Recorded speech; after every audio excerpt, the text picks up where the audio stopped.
Yes, next we will read fiber crops. Fibre crops means fabric, वो crops जिनसे हम clothes बनाते हैं। तो फर्स्ट नंबर पे आता है हमारा कॉटन। कॉटन मीन्स जो भी हमारा कॉटन का कपड़ा है या जो कॉटन हम ग्रो करते हैं, कॉटन प्लांटेशन ग्रो करने के लिए हमें क्या टेम्परेचर चाहिए, क्या हमें रेनफॉल चाहिए, कौन सी हमें सॉइल चाहिए, उसका हम डिस्कशन करेंगे। हाई टेम्परेचर चाहिए, maximum 20 to 35। Low rainfall, bright sunshine चाहिए। लो रेनफॉल मीन्स पानी कम चाहिए लेकिन ब्राइट सनशाइन होनी चाहिए। Black soil and alluvial soil, अगर कॉटन का प्लांटेशन हमें करना है तो black soil is must, black soil बहुत ज़्यादा इम्पोर्टेंट होती है।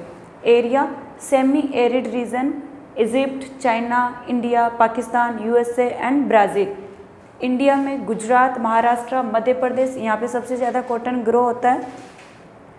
कॉटन को हम एज ए रॉ मटेरियल भी यूज़ करते हैं टेक्सटाइल इंडस्ट्रीज़ के लिए भेजना। Next jute, jute is also a fibre crop, it also known as golden fibre. Jute को हम गोल्डन फाइबर भी कहते हैं due to colour and high lustre.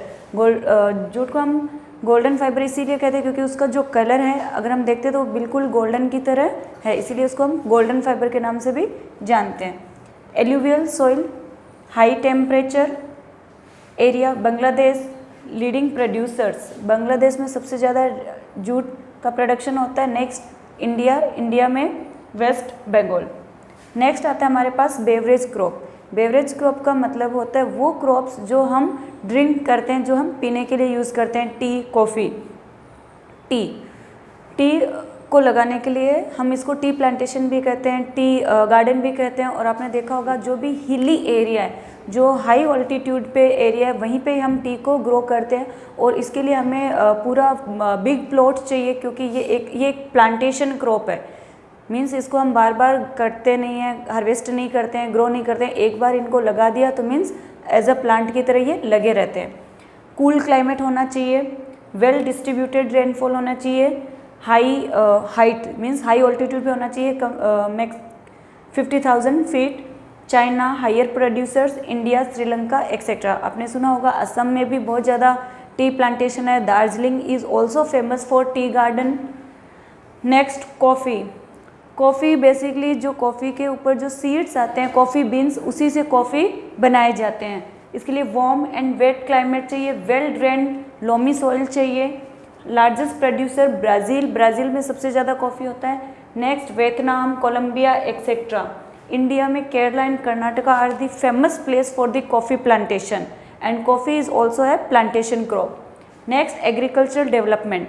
Yes, अब हमें एग्रीकल्चर कर रहे हैं तो एग्रीकल्चर को हम और इंक्रीज़ कैसे कर सकते हैं, उसका प्रोडक्शन इंक्रीज़ कैसे कर सकते हैं, इसके लिए हमें कुछ चीज़ों का ध्यान रखना पड़ता है। वो चीज़ें हम अभी रीड करेंगे। जैसे हमारे पास प्रॉपर लैंड फील्ड होना चाहिए, हमारे पास हाई टेक्निक्स होनी चाहिए, हमारे पास ट्रेडिशनल टूल्स की जगह मॉडर्न टूल्स होने चाहिए।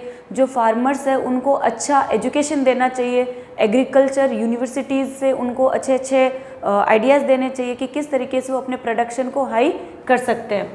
जैसे use of high yield variety of seed, जो सीड्स हम ग्रो कर रहे हैं वो अच्छी होनी चाहिए, एकदम उसमें मैन्योर होना चाहिए और वो जब लगाते हैं तो उससे ज़्यादा प्रोडक्शन होना चाहिए। Use of manure and fertiliser, जो हम खाद का यूज़ कर रहे हैं, जब भी हम खेती करते हैं तो हम उसमें खाद डालते हैं, जैसे मैन्योर डालते हैं, फर्टिलाइज़र डालते हैं, नेचुरल डालते हैं, ऑर्गेनिक, नॉन ऑर्गेनिक डालते हैं। तो ये उसमें मैक्सिमम यूज़ होना चाहिए और कितनी क्वांटिटी में होना चाहिए, किस क्रॉप के लिए कितना फर्टिलाइज़र यूज़ होना चाहिए, ये सारी चीज़ें उनको पता होनी चाहिए। Next irrigation methods to be improved, जो हम इरीगेशन दे रहे हैं तो वो इरीगेशन भी अच्छे से इम्प्रूव्ड होना चाहिए। ऐसा ना हो कि पूरा का पूरा पानी क्रॉप में डाल दिया, नहीं। कई बार हम ड्रिपिंग मेथड यूज़ करते हैं, स्प्रिंकल मेथड्स यूज़ करते हैं, तो प्रॉपर तरीके से वो मेथड्स होने चाहिए।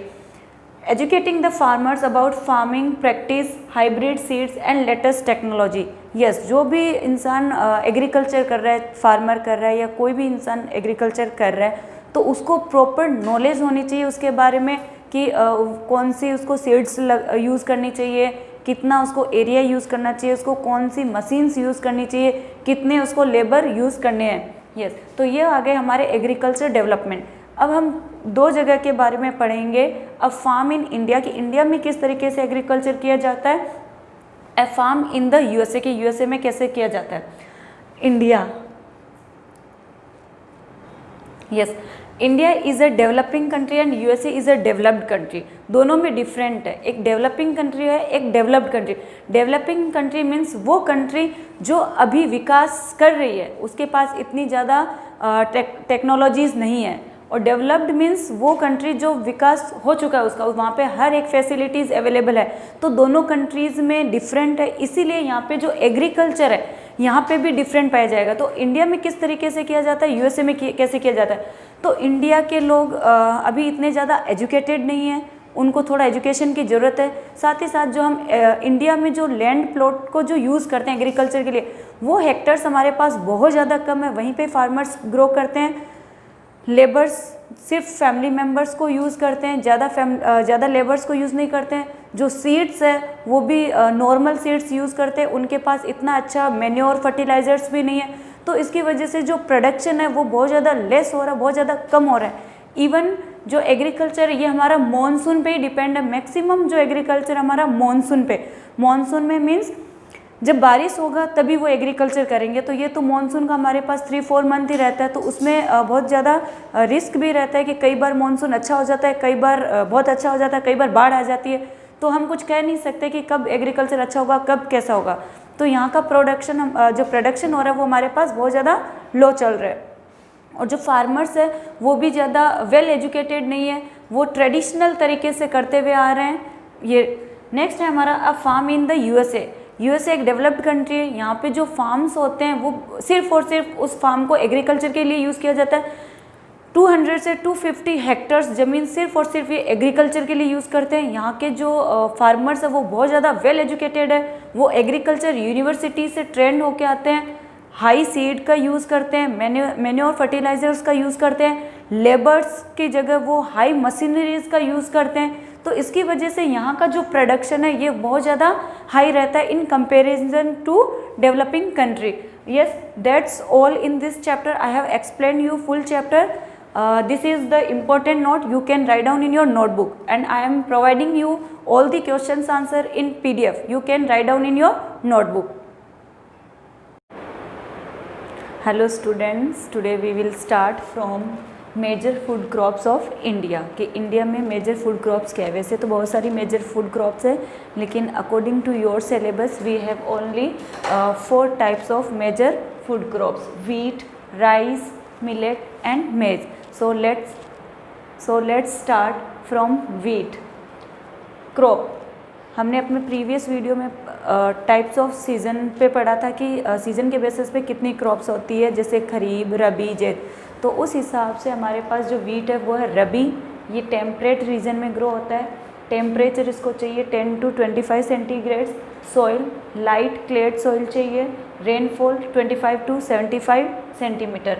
एरिया की कौन से एरिया में ये ग्रो होता है: Punjab, Haryana, Uttar Pradesh, Madhya Pradesh, Rajasthan and etcetera.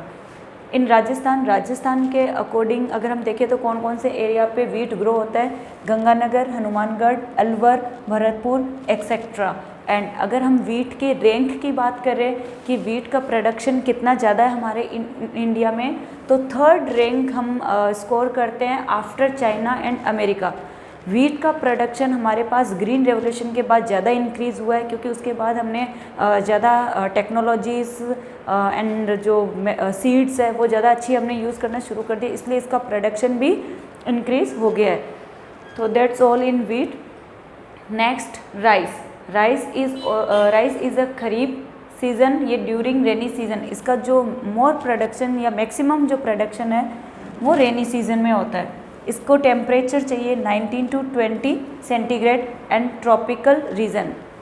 Rainfall 75 to 200 centimetre. Rice के लिए बहुत ज़्यादा पानी चाहिए, तो मैक्सिमम वाटर जितना भी होता है उतना चलेगा. Soil clay and alluvial soil. Area West Bengal, Andhra Pradesh, UP etcetera. Rajasthan के अंदर Ganganagar, Hanumangarh, Kota etcetera.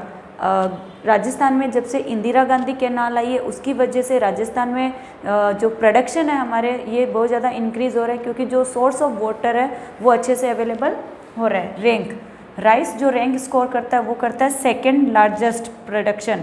After China, first number पे चाइना है पूरे वर्ल्ड में एंड सेकेंड नंबर पे इंडिया। राइस वैसे तो मेनली हम रेनी सीजन में ग्रो करते हैं, लेकिन राइस के 3 पार्ट्स होते हैं, राइस की अलग अलग वेराइटी है, 3 पार्ट्स हैं और वो ऑल ओवर हम राइस को पूरे साल में ग्रो कर सकते हैं क्योंकि वो तीनों टाइप अलग अलग सीज़न में होता है। जो फर्स्ट टाइप है वो है हमारा अमन, ये मॉनसून सीज़न में ग्रो करते हैं। नेक्स्ट है हमारा ओस, ये विंटर सीज़न में ग्रो करते हैं। थर्ड हमारा बोरो, ये समर सीज़न में ग्रो करते हैं। तो ओवरऑल अगर राइस को हम देखें तो पूरे साल में हम ग्रो कर सकते हैं, लेकिन फिर भी हम इसको खरीफ सीज़न में इंक्लूड करेंगे क्योंकि जो इसका मोस्ट प्रोडक्शन है वो रेनी सीज़न में होता है। Yes, that's all about rice. Next आता है मिलेट। मिलेट मीन्स बाजरा। क्रॉप खरीफ गर्मियों में लगाया जाता है। टेम्परेचर 25 to 35 टेम्परेचर चाहिए। रेनफॉल 40 to 60 सेंटीमीटर चाहिए इसको रेनफॉल। सॉइल जो है grown in all type of soil. Maximum time जो बाजरा है वो किसी भी सॉइल में ग्रो कर लेता है। एरिया राजस्थान, महाराष्ट्र, गुजरात, यूपी, आंध्र प्रदेश, मध्य प्रदेश एक्सेट्रा। राजस्थान में, स्पेशली राजस्थान में जिन एरिया में ग्रो होता है वो है Jaipur, Barmer, Jaisalmer, Bikaner, Sikar etcetera. Rank, millet का जो रैंक है प्रोडक्शन में वो आता है फर्स्ट नंबर पे। इंडिया फर्स्ट नंबर पे बाजरे को ग्रो करता है। And millet food and fodder crop. Millet जो क्रॉप है ये दोनों में काम आता है, फूड में भी एंड फॉडर में। फूड मतलब खाने के लिए, फॉडर मीन्स जानवरों के लिए जो चारा होता है उसके लिए भी इसको यूज़ किया जाता है। Maize crop kharif, temperature 12 to 35, rainfall 50 to 100 centimetre. Soil it requires deep soil with nitrogen where water is drain. इसका जो सॉइल चाहिए वो नाइट्रोजन फॉर्म होना चाहिए ज़मीन के अंदर और ऐसी सॉइल होनी चाहिए जिसमें पानी इजीली से पूरा नीचे तक चला जाए। Area Andhra Pradesh, Karnataka, Rajasthan etcetera. Specially Rajasthan में कोटा, बूंदी, बारां, झालावाड़, उदयपुर एक्सेट्रा। मेज जो क्रॉप है ये भी फूड एंड फॉडर क्रॉप है एंड साथ ही ये कमर्शियल क्रॉप भी है। मीन्स इसको सिर्फ सेल्फ नीड के लिए नहीं, इसको हम एज अ अर्न प्रॉफिट के लिए भी कर सकते हैं। And this is also a second major crop after rice. अगर हम क्रॉप की बात कर रहे हैं मेजर क्रॉप में तो राइस के बाद मेज़ ही आता है।